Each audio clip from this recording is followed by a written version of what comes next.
Ma'am, magpapa-repair ng shock.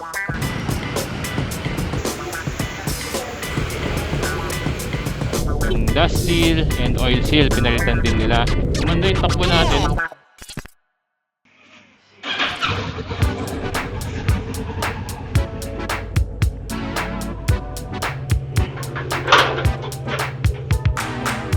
Uy. Good morning, magandang araw. Mapapagastos tayo ngayong araw kasi naalala nyo nung nagano kami, Dinggalan. Ito minotor namin. Kaya naman.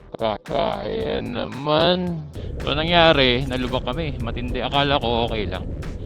Tapos nito ko lang nalaman na tumagas yung langis doon sa ating front shock. Buti nga hindi napuruhan yung mismong shock, mismong suspension. Ngayon dito tayo sa may Caloocan. Pupunta tayo sa isa sa mga kilalang gumagawa ng mga suspension, tuning, tapos nag-overhaul din sila ng suspension. Pupunta tayo kay AV Moto dito sa may Camarin. Papaayos natin yung front shock natin kasi mahirap na kapag bumabiyahe ka tapos tumatagas yung langis ng shock.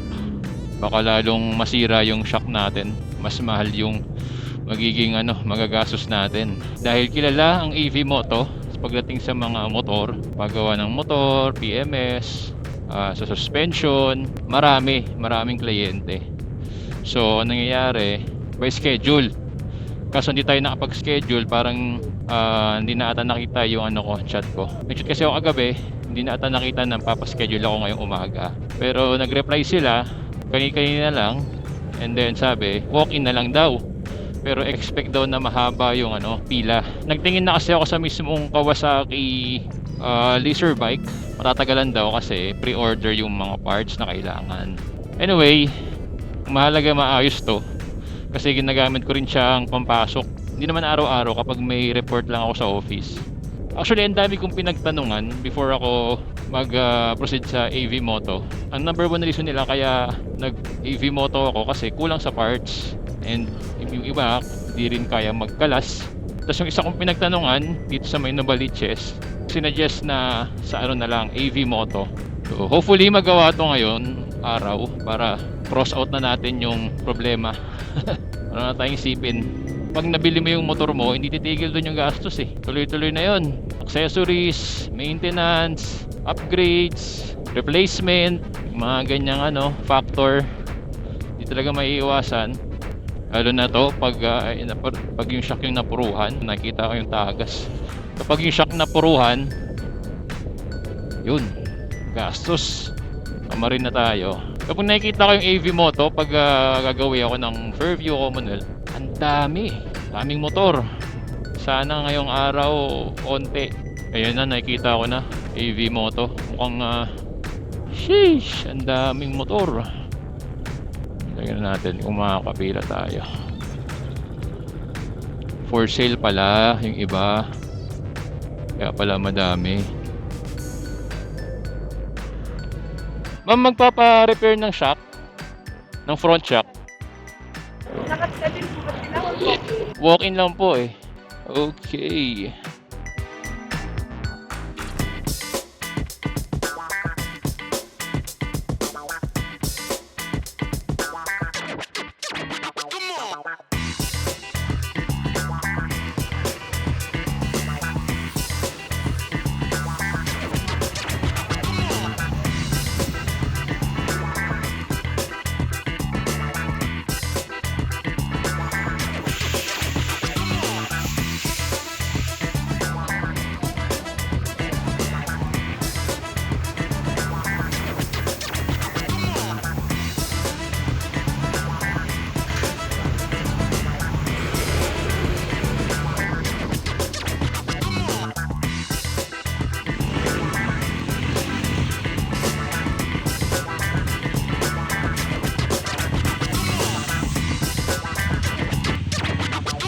Natapos na yung natin, magpapa-repair ng suspension sa harap. Umabot tayo ng 7.8.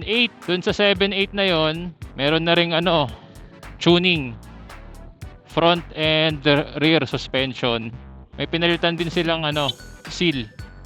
Yung dust seal and oil seal pinalitan din nila.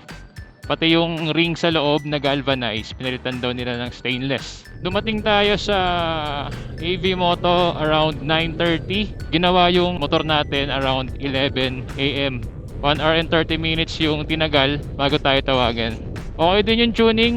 Hindi na ganun kalambot yung suspension natin sa harap at likod. Hindi ka rin may inip magantay kasi meron silang lounge para sa mga customer. Tapos nababantayan mo rin yung yung gumagawa.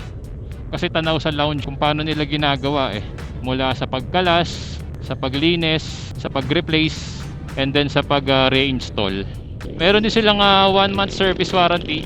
Pero dun lang sa kung ano yung ginawa nila. Gumanda yung takbo natin. Before kasi ang bouncy talaga.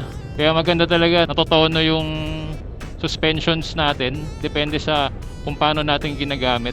Meron silang 3 package ng pagtotono. Meron city driving, tapos merong sports, tapos merong yung sa akin nasa gitna, nakalimutan ko yung tawag. Kumbaga gitna ng city driving and sports. So yun lang sa vlog na ito. And if ever magkaroon kayo ng problema sa bike nyo in the future, wag naman sana, baka makatulong si AV Moto. Bye bye.